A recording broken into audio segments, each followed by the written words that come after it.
Magandang araw mga kamaster. Dito tayo mga kamaster sa isang division. Yan kasi may tumatawag natin ng client pang hapon pala.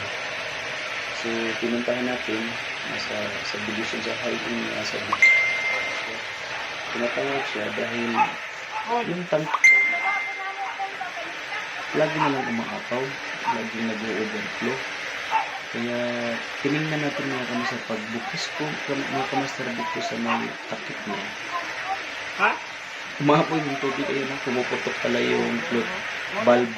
Ayan, sira para yung float valve, kaya ayaw, hindi siya mag-uhok. Ang nangyari mga kamaster, ayan, ang nangyari, nandoon sa takip ng tangke, pumunta yung tubig, kaya sabi niya, umaapaw daw.